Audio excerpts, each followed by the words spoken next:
We have last but not the least 9 to 10th के लिए मैं आपको टेक्निक्स बताती हूँ कि आपको क्या करना है। वैसे तो कुछ सिमिलर पोर्शंस ही हो गए जो मैं डिस्कस करती आ रही हूँ आपके साथ first to 5th and 6th to 8th वाले में, बट यहाँ पर 9 to 10th में कुछ चीजें अलग है। एक तो आपको अपने टाइम की जो प्रैक्टिस टाइम है वो उतना नहीं रखना जितना आपके छोटे स्टूडेंट्स के लिए, छोटे ग्रेड्स के लिए था, उसको बढ़ाओ, क्योंकि now you are in 9th and 10th। तो समर वेकेशन में आप एंजॉय कर रहे हो और बाकी एक्टिविटीज कर रहे हो, कहीं जा रहे हो, दैट इज ओके, ठीक है। लेकिन जितने टाइम आप अवेलेबल हो और जितना टाइम आप दे सकते हो तो दो, क्योंकि जो 9th-10th का सिलेबस होता है ना, जुलाई अगस्त सितंबर लगा लो, सितंबर तक स्कूल में एंड हो जाता है और इतनी स्पीड में चलता है कि बच्चे को 100 में से 50% तब तक समझ नहीं आता जब तक बच्चा सेल्फ स्टडी नहीं कर रहा है। कोई भी टीचर, कोई भी इंस्टीट्यूट जब तक कुछ नहीं कर सकता जब तक स्टूडेंट अपने आप कुछ नहीं कर रहा है। This is only for like 9 to 10th की मैं बात कर रही हूँ। अभी 1st to 5th में भी हमें बहुत एक्सटर्नल हेल्प देनी पड़ती है बच्चे को, teacher, as a tutor, as a parent, सबको वर्क करना पड़ता है 1st to 5th। बट ये जो 6th ग्रेड के अब हमारे स्टूडेंट्स हुए, इनके लिए सेल्फ स्टडी मस्ट है, ठीक है। तो उसके लिए आपको क्या करना है 9 to 10th में, सबसे पहले आपको पता है 9th का पूरा सिलेबस चेंज हो गया है, न्यू बुक्स आ गई हैं, कुछ चीजें हैं लिंक करती हुई इससे हैं, बट बिल्कुल डिफरेंट सिलेबस, डिफरेंट बुक्स आपकी आ चुकी हैं। तो सबसे पहले आप ये समझो कि एनसीईआरटीज हैं आपके पास 9th क्लास के लिए। मैं बताऊंगी, जैसे फॉर एग्जाम्पल हमारे पास 9th की जो बुक है कार्टेशियन प्लेन वाला, उसमें कोऑर्डिनेट्स वाला चैप्टर है हमारा 9th ग्रेड के लिए मैथ्स में, तो आप उसकी प्रैक्टिस कीजिए। उसके लिए आप क्या कर सकते हैं, आपके एक्स्ट्रा क्वेश्चंस जो आपको चाहिए एनसीईआरटी में जितने हैं, जिस टाइप के क्वेश्चंस है वो तो आप कर लीजिए। उसको जैसा मैंने आपको बताया 2 से 3 बार सॉल्व एटलीस्ट करना ही करना है। उसके बाद आपको लगता है कि मुझे एक्स्ट्रा क्वेश्चंस करने हैं और मेरे पास टाइम भी है और मुझे मजा भी आ रहा है, तो आप गो फॉर एमटीजी। 9th की भी आपके पास अवेलेबल रहेगी। अभी फिलहाल ये भी है कि सिलेबस चेंज हुआ है तो कुछ चीजें आपकी आगे पीछे होंगी एमटीजी में, बट ऐसा नहीं है कि आपके पास वो टॉपिक्स नहीं मिलेंगे, वो आपको मिल जाएंगे इजीली, आप एक्सेस कर सकते हैं मार्केट से। नाउ अब मैथ्स के लिए 9th क्लास के बच्चे को 1 घंटा डेली देना इट्स नॉट इनफ, मिनिमम 1.5 घंटा रखो। और जो बच्चा है कि मुझे तो टॉप करना है 9th-10th में, मेरी लाइफ ही पढ़ाई है, उसके लिए तो भाई 2 घंटा देना है, 2.5 घंटा देना है, बहुत अच्छे से पढ़ना है उसको, तो दीजिए मैथ्स के लिए। और 10th वालों के लिए मैथ्स में भी मैं यही कहूंगी कि एनसीईआरटी को कम से कम, अब ये सिर्फ इनफ नहीं है 3 बार, एनसीईआरटी की जितनी भी एक्सरसाइज है विद एग्जाम्पल्स मस्ट हैं। जितने भी एग्जाम्पल्स हैं, एक एग्जाम्पल, मैं यहाँ पर क्यों इतना ज्यादा जोर दे रही हूँ, क्योंकि जो हमारे 10th के बोर्ड्स के क्वेश्चन पेपर सेट होते हैं 100 में से 10% या 15% तक उसमें एग्जाम्पल्स इन्वॉल्व करते हैं टीचर्स। कुछ डिजिट्स या कुछ क्वेश्चंस को ऐसे घुमा दिया जाता है या फिर उसको अपग्रेड कर दिया जाता है, बट जो बेस फाउंडेशन रहता है क्वेश्चन का वो वही एग्जाम्पल से आता है आप लोगों का। सो एग्जाम्पल्स कीजिए, कम से कम 5 times एक चैप्टर के एग्जाम्पल्स आपको बोर्ड से पहले, अभी नहीं, मैं ये नहीं कहूंगी अभी 5 बार आप समर वेकेशन में निपटा दो, नो, इट मीन्स आपके जो भी बोर्ड्स आने वाले हैं फैब में होंगे जो 2026 और 27 वाले बैच के लिए, तो उनको क्या करना है, अपने एग्जाम से पहले, बोर्ड से पहले 5 बार उनके एक चैप्टर के एग्जाम्पल्स और जो उसकी एक्सरसाइज के क्वेश्चन है वो हो जाने चाहिए, ठीक है। ये सारे चैप्टर्स के लिए, प्लस मैं आप लोगों के लिए 10th क्लास के लिए ये गाइड करूंगी, जो आपके मैथ्स है उसको 2 घंटा डेली दीजिए, ठीक है। 1.5 भी दे रहे हो तो भी चलेगा, प्लीज 1 घंटा मत सोचिए कि 1 घंटे में काम हो जाएगा। एंड अगर बैठे हैं आप तो कोशिश कीजिए कि अगर आपको चैप्टर अच्छे से समझ आ गया है तो आज तो वैसे तो जो हमारी एनसीईआरटी आई है इसमें तो ऐसा कुछ है नहीं कि बहुत सारी एक्सरसाइजेज हैं, 2, 3, 4, 5, आई गेस 5 भी किसी में रह गई हैं, चेक कर लेना आप अपने अकॉर्डिंग।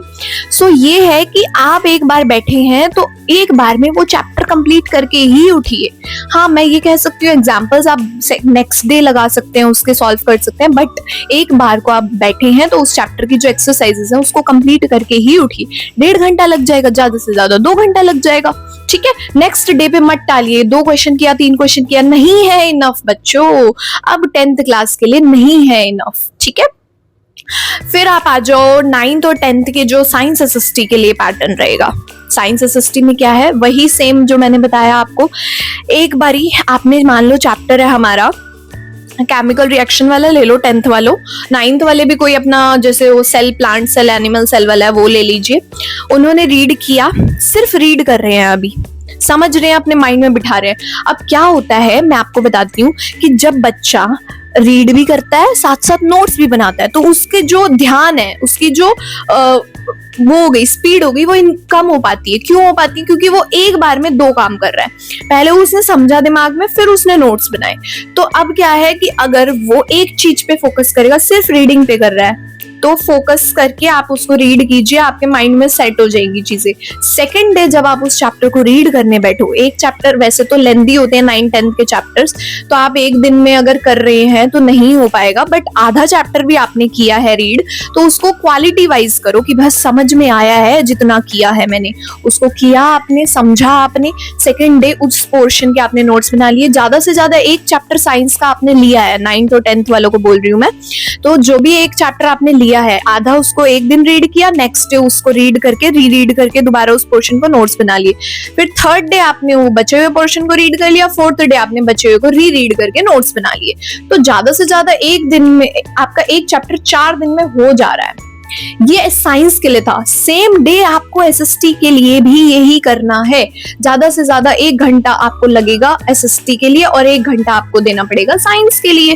तो आपके टोटल 3 to 4 आवर्स अगर आप इस वेकेशंस में दे रहे हैं, 3 to 4, या फिर चलो आप 3 आवर कर दो उसको, थोड़ा थोड़ा टाइम करके। आप मैंने आपको 4 दिन का एक चैप्टर बनाया, आप 6 दिन का बना दो, 3 पार्ट्स में आप नोट्स बनाओ, बट एटलीस्ट नोट्स बनाओ, रीड करो आप, तभी काम चलेगा। जब आपके पास एग्जाम्स आएंगे तब आपके पास इतना ज्यादा टाइम नहीं होगा और इतनी ज्यादा वास्ट रेंज में नहीं रीड कर पाओगे चीजें।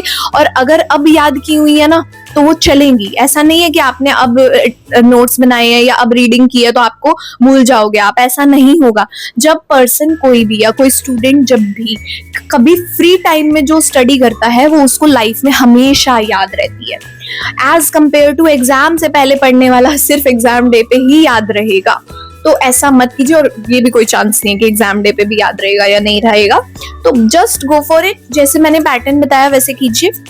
ग्रामर, जो बच्चे इंग्लिश और हिंदी की बात करते हैं, इंग्लिश और हिंदी ग्रामर में भी थोड़ा अपना टाइम दीजिए, वो आपके इंटरेस्ट के अकॉर्डिंग है। उसमें ये है कि काफी सारे students as a main subject इसको नहीं देखते हैं, बट मेन सब्जेक्ट तो है ना।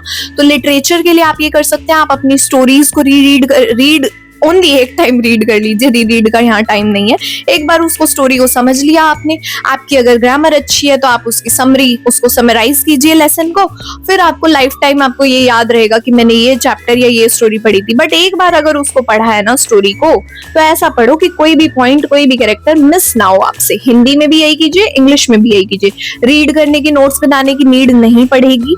हाँ, अगर कोई कैरेक्टर्स है, अब जैसे मान लो इंग्लिश में क्या रहता है कि अगर किसी को कैरेक्टर्स, जैसे आपका जो 10th क्लास के लिए, अगर मैं आपको कोई नेल्सन मंडेला वाला चैप्टर ले लो या कोई भी और ले लो जिसमें आपको लगे कि हाँ जी उसमें कैरेक्टर्स थे ये एक लास्ट लेंचो वाला चैप्टर है आपका, ठीक है, इंग्लिश वाला, ठीक है, वो ले सकते हो। लेटर टू गॉड वाला, उसमें जितने भी कैरेक्टर, पोस्ट मास्टर का कैरेक्टर रहा था, ठीक है, लेंचो वाला कैरेक्टर था, उसकी आप कैरेक्टर स्केच लिख डालो। प्रैक्टिस करनी है इंग्लिश की, ऐसे करो। एक बार लेसन रीड करा, ऐसे रीड किया कि उसके कैरेक्टर स्केच लिख दिए, उस स्टोरी की समराइज कर दिया आपने उस स्टोरी को। हिंदी में भी आपने क्या करना है, कैरेक्टर्स के बारे में लिखना है, तो उसकी प्रैक्टिस कीजिए। आप ये मत कीजिए कि मैं प्रश्न उत्तर बैठ के सॉल्व कर रहा हूँ, नहीं, ऐसे टाइम मत वेस्ट कीजिए आप अपना, क्योंकि क्वेश्चन तो कुछ भी आ सकता है, but you have to know about the story, कि उसके कैरेक्टर्स कौन थे, स्टोरी क्या थी एग्जैक्टली, ये पता चल होना चाहिए आप लोगों को। सो हिंदी इंग्लिश के लिए ये रहेगा। ग्रामर भी जैसे मैथ्स को प्रैक्टिस चाहिए होती है वैसे चाहिए। एडिटिंग आती है, ओमिशंस आते हैं, और भी बहुत सारे टाइप के क्वेश्चंस आते हैं। उसमें टेंसेस हैं, मोडाल्स हैं, उसमें एक्टिव पैसिव है, उसमें नरेशन है, direct indirect speech, that is. तो बहुत सारे टॉपिक्स इसमें बहुत ज्यादा। और एक और बात, जो आपका letter to editor 10th class के बच्चों के लिए आना है, उसकी कम से कम आपके 10th के एग्जाम, जो बोर्ड का इंग्लिश का एग्जाम होने वाला है, उससे पहले कम से कम 50 लेटर्स की प्रैक्टिस आपको हो जानी चाहिए विद फॉर्मेट। फॉर्मेट तो है ही, उसका जो सब्जेक्ट है उसके साथ साथ उसका सॉल्यूशंस भी 50। ये मैं आपको मैक्सिमम बता रही हूँ। कुछ स्टूडेंट्स हैं कि एग्जाम्स हमने अपने टाइम पर किए थे, इतने क्वेश्चंस हमारे टीचर्स ने हमसे करवाए थे, तो तभी हमने बहुत अच्छे स्कोर भी किए, हमारे जो भी बैच थे। सो एज अ टीचर मैं कहूंगी, अगर अच्छे मार्क्स लाना चाहते हो, देखो जिस बच्चे ने नहीं पढ़ना 9th-10th में, वो फिर एग्जाम से एक दिन पहले फॉर्मेट देखेगा और अपने आप ही एग्जाम में अपने आप से जो उसको आएगा समझ में वो फ्रेम कराएगा और उसके मार्क्स भी आ जाएंगे। ऐसा मैं नहीं कहूंगी कि नहीं आते हो तुम्हारे मार्क्स, बट जो सिंसियर बच्चा होगा उसको माइंड में होगा कि मुझे प्रैक्टिस करनी है, मुझे मार्क्स लाने हैं, मुझे आगे कुछ लाइफ में बनना है, वो ये सब चीजें फॉलो जरूर करेगा। और जरूर करे ना करे तो अपना एक स्टेप जरूर बढ़ाएगा कि मैं ये सब चीजें एक्सप्लोर करूं और मैं टेक्निक्स को माइंड में सेट करूं कि मुझे कैसे क्या करना है। सो आई होप आप सभी को ये वीडियो समझ में आई होगी। एज अ टीचर मैं आप सभी को, even not for, it's not for students, ये पेरेंट्स के लिए भी हैं जो छोटे स्टूडेंट्स होते हैं या छोटे बच्चे हैं, उनके घर में पेरेंट्स को माइंड में ये रहता है कि ये समर वेकेशन आ तो गई है, अब बच्चे का बेस या फिर अब उसको स्टार्ट कहाँ से करवाएं, सिलेबस से करवाएं या फिर सिलेबस को अभी ब्रेक लगा दो। It's only for 1st to 5th grade, syllabus को अभी ब्रेक लगा के जो बेसिक बच्चे की है, जिसमें इसको 6 to 10 तक प्रॉब्लम नहीं आए, 12th तक इवन आई शुड से ना आए, वो सब करो। तो 6 to 10th वालों को अपने सिलेबस पे ही रहना है, सिलेबस ही इतना है कि आप अभी शुरू करोगे तब जाके आपका मार्च फेब तक खत्म होगा। सो ये थी आपकी वीडियो। आई होप आप सभी को बहुत अच्छी लगी हो। Thank you everyone, thanks for watching.